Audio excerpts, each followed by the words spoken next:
All right, just a reminder, the game against Liberty is an ESPN Plus game. It's our only ESPN Plus game this year, and it kicks off 4:06 Mountain Time. Coach. We good? Yep. How you doing, guys? You can see I brought some reinforcements here with me. I think this is a good time for this message, for this little bit of a change up maybe with this press conference. You know, we've done a lot of good things here on the field. I mean, 6-2 against New Mexico State, right? We lost by 1 point down there. Lost by 2 points here. You've heard at nausea about 15-16. Most wins over a 2-year period in school history. It's pretty significant. Back-to-back bowl wins. But I can say with all sincerity, the thing I'm most proud of is academically what we've been able to do here. Not me, but what we have been able to do here, particularly based on what it was when we came in here. I'm not going to go back and go through that.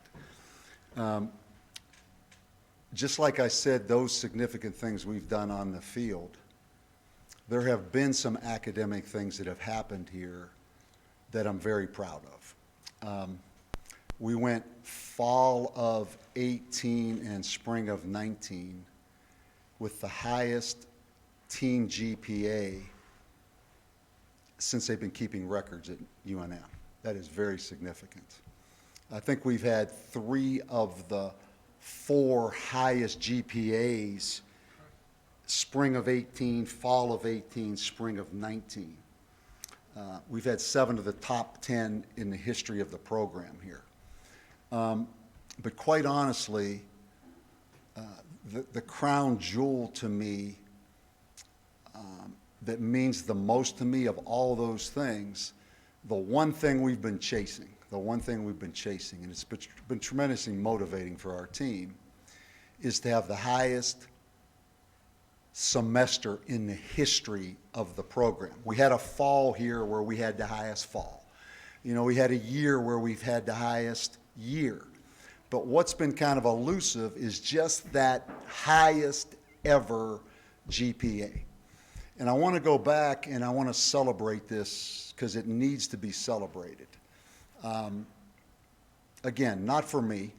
I don't really feel as if I should be the one doing this. I'm not looking for the pat on the back. I know sometimes when you say it, it comes across hollow.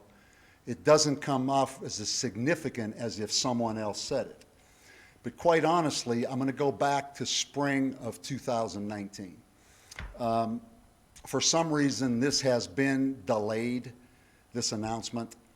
And I've come to the point, it's so important to me for everybody involved to celebrate this. If nobody else is going to say it, I am going to say it. Not for personal slap on the back, but it needs to be said.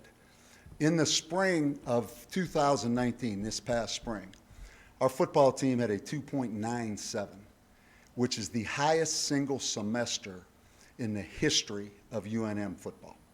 Ever. The highest ever. And that is done, as you guys know our program so well. We've got a lot of turnover in this program. We take a lot of junior college players. No connotation with junior college players. We take some of the best students I've ever been around. Aaron Blackwell was a 4.0. He was a junior college player. The point is we've got a lot of transition in our program. When I was at Notre Dame my last year, we won the NCAA award for 100% graduation. But it was different because we had kids from a freshman, sophomore, junior, senior, and we indoctrinated them into that program. We're doing this with a lot of moving parts. But it is so significant to me.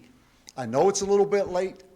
I know, quite honestly, I don't want to be the one to say it. I'd much rather have somebody else to say it. But if nobody's going to say it, I'm going to say it. With a 2.97 GPA this past spring, which is the highest in the history of this program. We don't officially track summer GPAs here. A lot of people don't. It's different in the summer. We came back and had a 3.07 in the summer. And the reason I want to say that is because I'm the last one that should say it, because I do the least. I do the least. All I do is pound the message every day of what the big picture of all this is. And I've got some people here, and I think one thing, you know, the conversation, I'm going to go off just a little bit. You know, the conversation so much now is, should players be paid? I think one thing we should take into consideration is the amount of academic support, and how you could ever put a price tag on that, I don't know. We've got grown men, coaches, that take every day to beat that drum of why you are here at the University of New Mexico, and that is to better yourself and to graduate from this university. We have grown men that have their own children every day demanding that. There's a lot of people to thank. I want to thank the fact that we have a budget, because it does take dollars to do what we do to give these kids the support. To show you how important the budget is, in 2017, we took away the budget for our class attendance checks. And we can talk about whether that enables kids or we shouldn't check classes, the kids should do it on their own. That's all BS.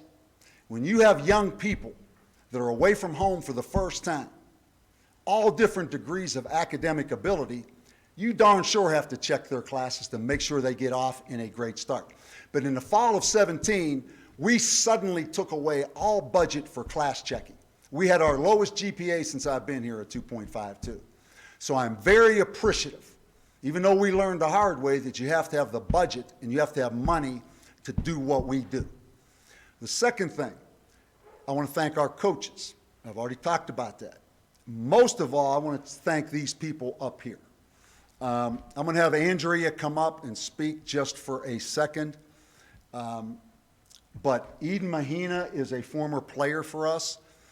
This is the day-to-day people that genuinely care about these kids and work their butt off relentlessly. Because it's not about just showing up for study hall. It's not about just showing up for tutorials. It's about every day beating the drum in the bigger picture of what this is doing for you. And there's moodiness involved in all of this. And the stuff that they do that's not in the job description as far as just keeping our players on a steady path means the world to me. Eden Mahina played here. Brian Ferguson has been here how long, Brian? 8 now? years. 8 years. And then Andrea, how long have you been here? 2 years. 2 years. So this is our day-to-day academic staff. And I'm going to have Andrea just come up here for a second. If you want to ask her any questions, you can. I kind of surprised her that she would have to speak. But this should be celebrated. You know, 55-52 is big. 6-2 against them is big. This is huge.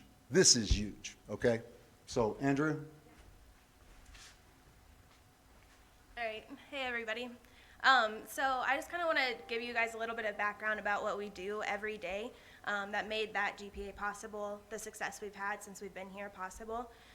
Like you said, it's a constant team. It's a village that we use to be able to make it possible for these kids to be successful here, to leave here with the degrees they want, and to achieve all kinds of success. So we have our academic advisors, we have tutors, we work with people on main campus, so we work with major advisors over there that are all invested in this and trying to make sure that these kids get the opportunities to achieve whatever they want. So even at the end of spring, we had Sharon Jones was able to do a quick study abroad in Mexico. A faculty member reached out to him and had that opportunity possible. I've been at other institutions. I've never seen a football player be able to go on a study abroad trip like that. So there's a lot of things happening that we want to celebrate, because you guys see what they're doing on the field, but kind of some of that stuff is in the shadows, and that's what they're here for. They're here for those educational opportunities to leave here with the degree they want. So, yeah. Any questions? When a player's so tired, so fatigued, it's late at night, you guys recognize that fatigue.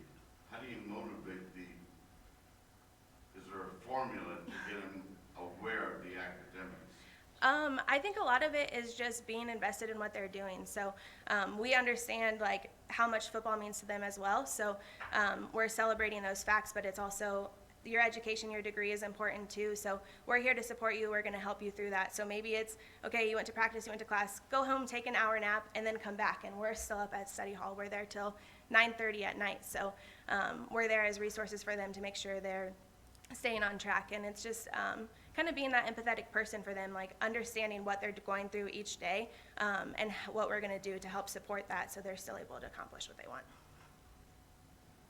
You guys good? Thank you, Andrea. You nailed it. You nailed it.